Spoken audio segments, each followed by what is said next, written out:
the younger you are, the more you're inclined to think the way things are now is the way things have always been.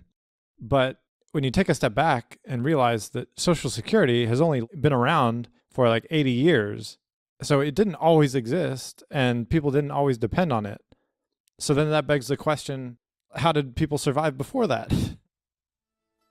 Welcome back for another episode of the Post Money Plan podcast. My name is Dallas Post and I am your host. As you know, I believe empowerment comes through knowledge, so my purpose here is to inform, educate, and stimulate thought within personal finance, economics, and investing. You can find me at postmoneyplan.com or search the Post Money Plan in the iTunes podcast app or in Google Play. So, as the national debt grows, us millennials are starting to doubt the likelihood of the government's ability to follow through on its financial commitments.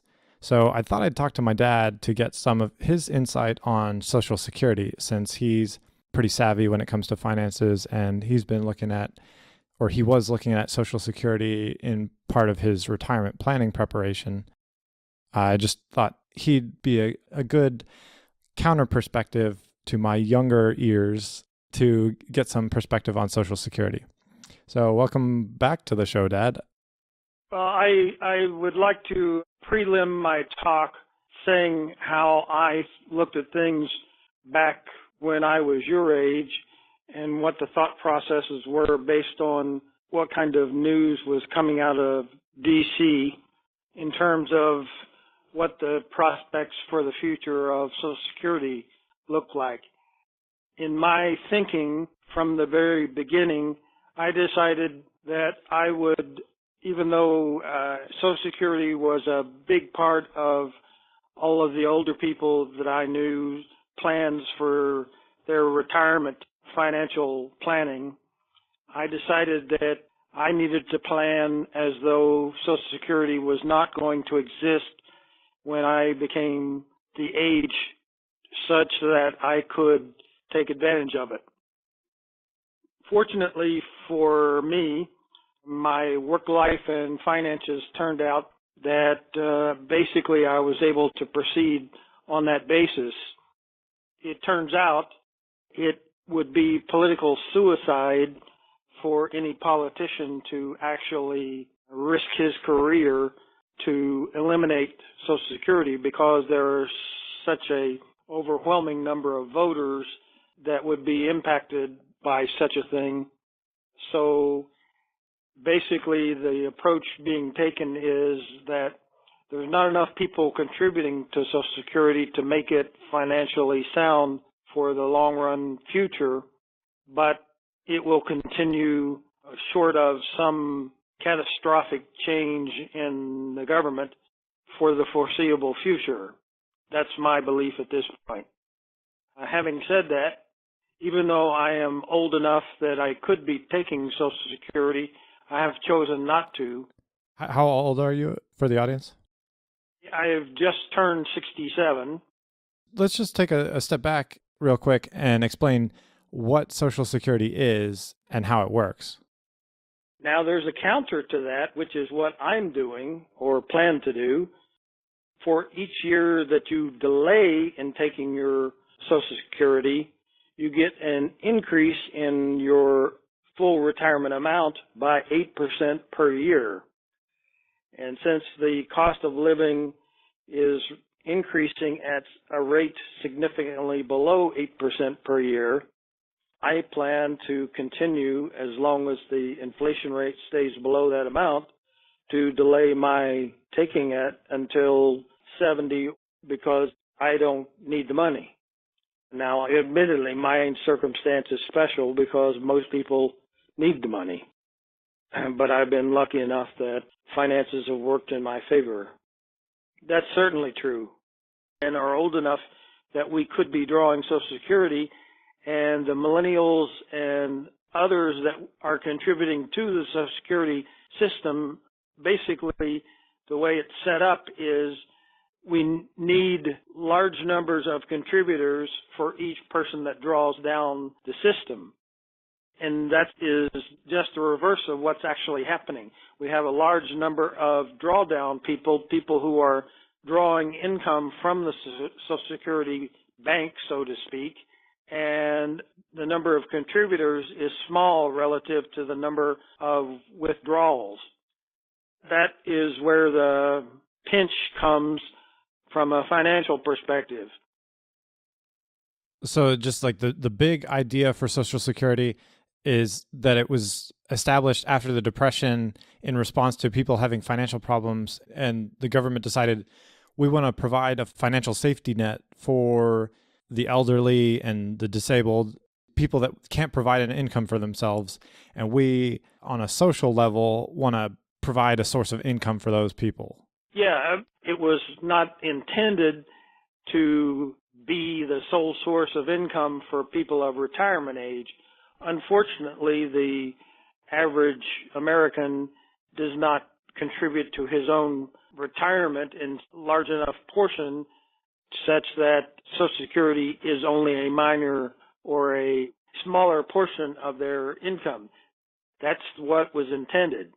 What has actually happened is that a large portion of the American population doesn't save anything, and as a result, Social Security is their main cog, their driver in their retirement. And to make matters even worse, when I was young, if you went to work for a company, the pension, 401ks, and other things that were long-term retirement savings.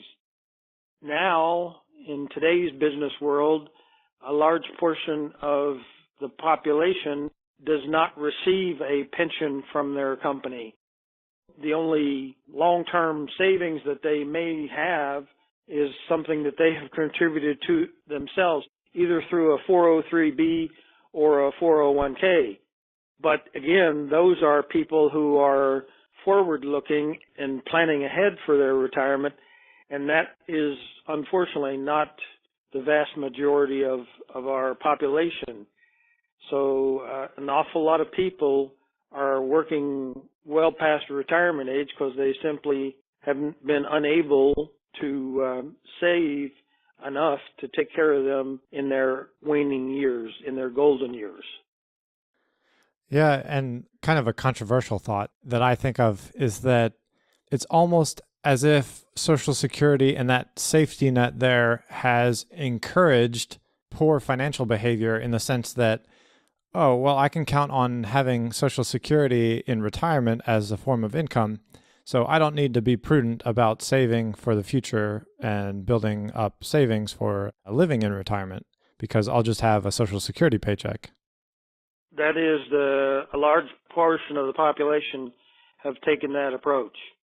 And I say unfortunately because the reality is, in my special circumstance, I worked out of the country for a significant portion of my career and was not contributing to Social Security. So Social Security will not be a significant part of any retirement for me anyway. For someone who had more of a typical American working background where they were working in the country and contributing all along, then Social Security is typically a very significant portion of their retirement income. Another funny thing that I think of is just that, especially the younger you are, the more you're inclined to think the way things are now is the way things have always been. But when you take a step back and realize that Social Security has only been around for like 80 years, so it didn't always exist and people didn't always depend on it. So then that begs the question, how did people survive before that? Yes, and there's been a dramatic shift. 100 years ago, before Social Security, people planned ahead for their retirement.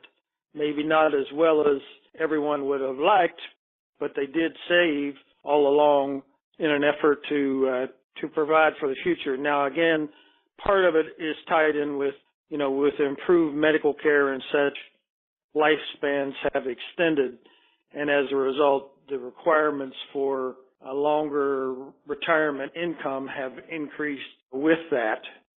And so more planning ahead is more important for a millennial than for me, for example, because, my life expectancy for someone of my birth year is several years less than someone of your birth year. It's kind of ridiculous to think in times past of a hard cutoff retirement age.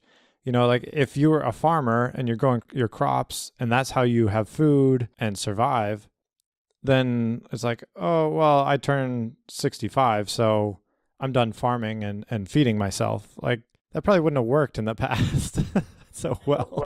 That's certainly true. I'll give you some examples that I have run into just in the last couple of days. I was at a restaurant eating, and my server was a retiree approximately my age. You know, he had worked in industry for the majority of his life, but he needed more income in his retirement years than he had planned on. So he's now back at work again, working at a restaurant. Today I'm playing golf, and the starter is a retiree from the steel industry that now, because he did not plan ahead quite well enough, is working in his golden years. Now, there's nothing wrong with that per se, but I'd rather it be something someone does for either physical exercise or mental activity or something like that than financial need. So just talking about, again, like history and historically how things went, instead of people relying on the federal government via Social Security, there was a more local sense to it. So either states or towns or primarily families. Parents would be provided for by their children or their grandchildren. And in times past, people's wealth, like part of their wealth was their families, and their families would work together. Children would support their parents and grandparents. There was a more familial level to finances. Unfortunately, we seem in our American society to have eschewed that and gone away from that mentality. But let me take us back to how Social Security works. I was just going to add to your description of Social Security, just to elaborate. It's funny because most people, I don't think of it this way, but Social Security is actually like a form of insurance. The government takes money out of your paycheck every time you earn money from your job through the form of Social Security contributions, which are almost like insurance premiums that you're paying into this Social Security fund. And then you get to claim the benefits during retirement. Yes, it's a fairly good analogy, I think. I hadn't thought of it that way myself, but yes, you're on target there. Theoretically, the way it's working is that the government collects money out of people's paychecks during their working years. So every time you earn income from your employer, they're taking a little off the top. Currently, that's what, like 6.5% or 6.25% off the top of your paycheck. You don't even see it, and it goes straight into the government's Social Security funds. That'll show up on your paycheck as, it'll say like a FICA tax, which is referring to the Federal Insurance Contributions Act that was put together, like you were saying, in the Roosevelt era. So the government pools all this money together in one place that's coming from everyone paying into it, and then it theoretically is investing that money so that that pool of money grows. And then as people who are getting older and in retirement, it starts paying some of that pool's money to the people who have paid into it and are now in their retirement years and providing for them out of the initial money plus the profits, so that hopefully the fund has grown its money and then paying out of that pool to people who are now in retirement. And theoretically, the idea is that if you have the same amount of people paying in as taking out, that it should just stay stable throughout all time, just moving money from people who have more potential and are able to earn it to people who can no longer provide for themselves in retirement, and just kind of income shifting across society. Yeah, philosophically, that's about what's supposed to happen.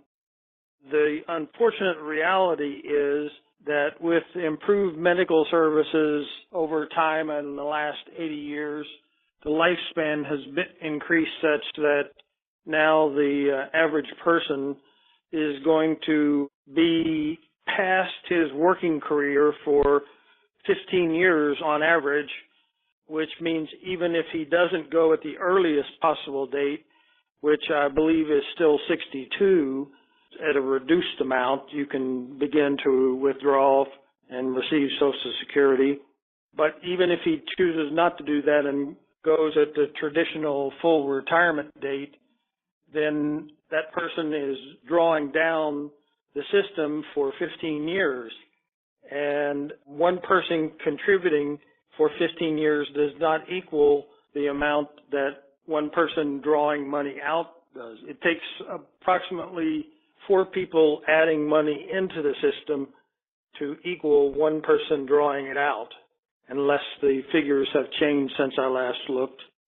The net result is the system is moving toward a negative balance continually.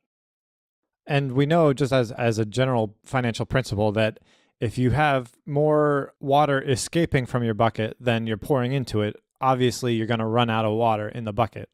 So it's unsustainable to have more coming out than going in. And it doesn't look like that trend is ending anytime soon. Okay, so let's get a little bit more specific in terms of who gets Social Security benefits and how much, because you were kind of alluding to that earlier. Okay, there are some special cases. For example, my sophomore roommate in college, his father died unfortunately when he was young, and he was aided in his effort to go to college through the Social Security system. That's not the typical case, but it is a number of people that benefit from such special circumstances as that were not originally intended to be part of the system. The general earliest age that you can begin to draw Social Security is 62. You get a reduced amount over what is considered your full benefit from that. Now, Social Security, however, increases with time on what's commonly referred to as COLA, cost of living allowance, that goes up over time. Now, in recent years, it hasn't been huge because inflation's been low, but if I look at my papers that show the projections on what Social Security would have been for me had I taken full age retirement back when I stopped working in the U.S. and compared it with my latest projections of what my retirement from Social Security would be, there's a huge jump just from COLA, that cost of living allowance. So that all that is additional money that the government has to come up with from somewhere, whether it's by printing money or whether it's truly funded by some other source. In an effort to continue Social Security, the government a few years back changed the system a little bit, and depending upon your birth date, it gradually worked up from age 65, which was the traditional full retirement age, to at some point in the future, if you are young enough, you'll have to work till age 70 to be at full retirement age. In my particular case, I believe to be at what was considered full retirement, I needed to be at 66 and 2/3 or some age to begin full withdrawal. So you have to be at least 62 years old to qualify for Social Security benefits, or if you're disabled. So if you were born in 1990, that would mean by the year 2052 would be the first year you would be eligible for Social Security under the current rules. But as we will discuss later, that's probably going to change.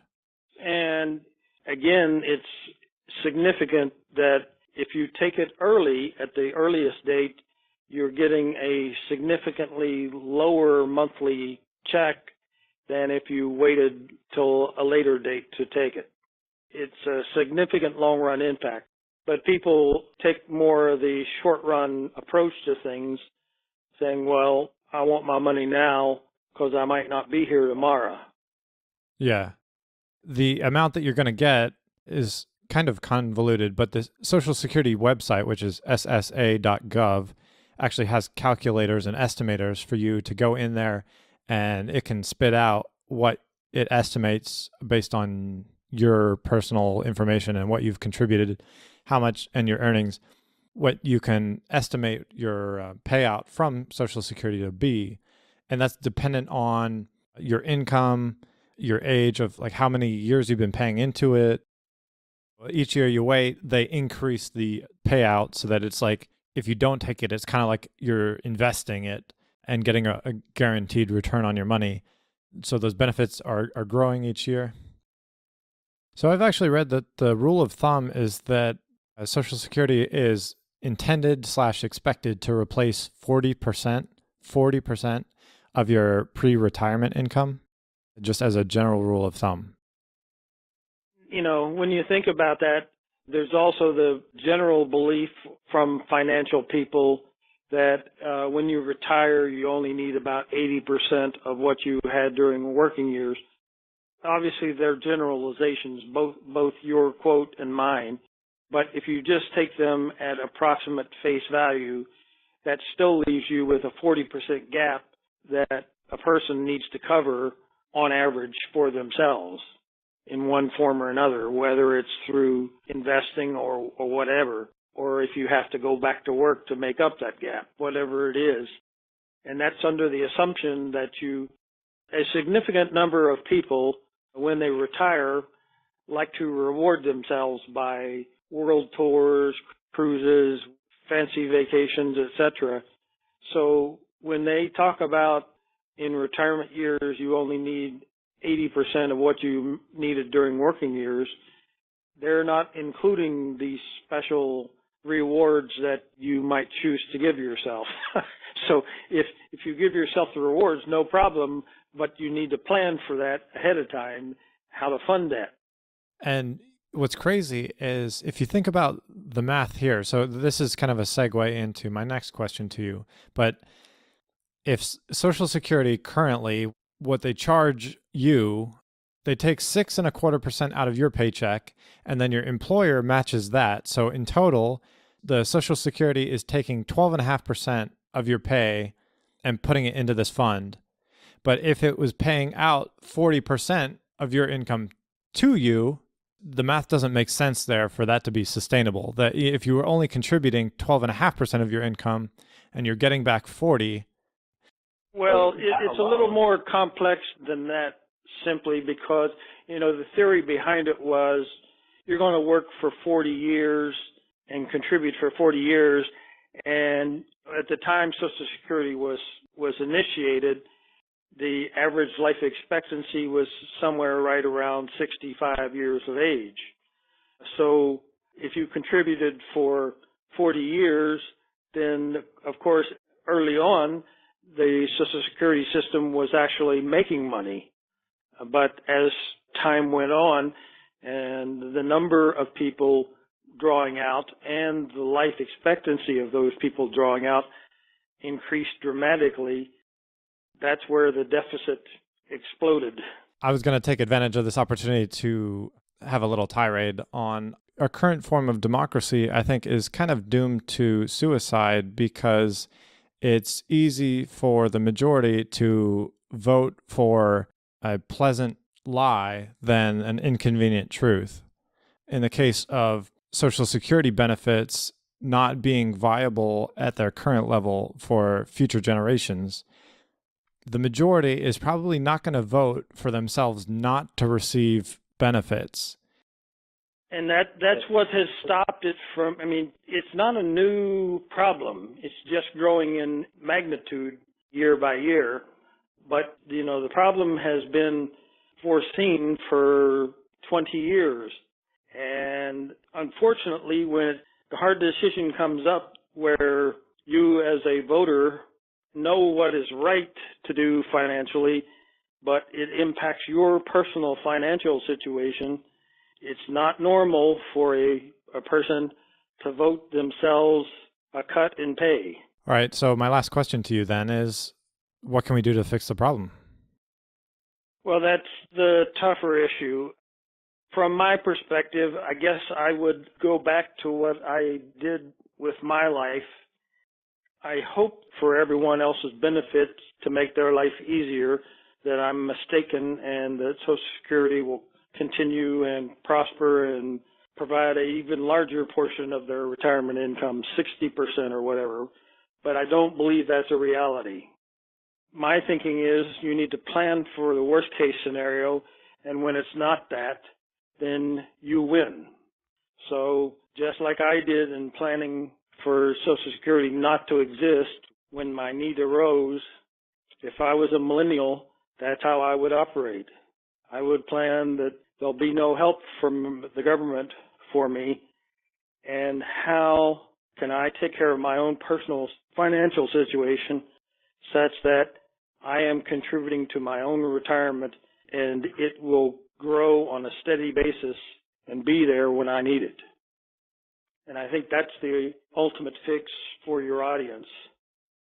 They won't like to hear it, but I think it's what is really, it's the only sure thing.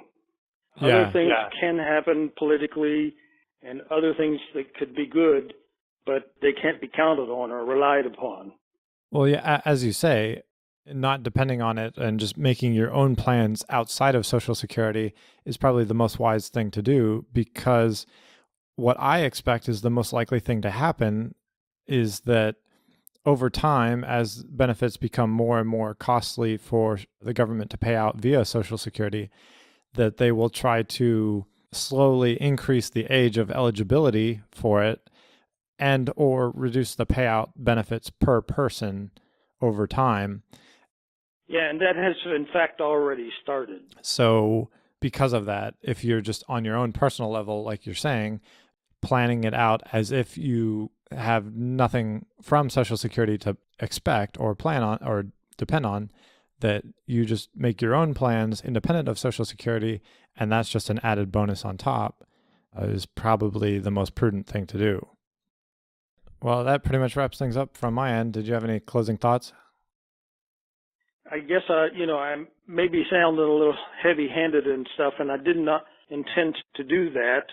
I guess if you can encourage all the millennials out there to try to live within their means, don't buy it until you can afford to pay for it. They'll have a little bit of pain in the short run. They won't have the latest and greatest, but in the long run, their benefits will be huge. All right. Thanks again for coming on the show. And I was going to say at the beginning that I think you were actually my first guest on the podcast. That is entirely possible. Perhaps it won't be the last. All right. Thanks again. Okay. Catch us next time on another episode of the Post Money Plan podcast.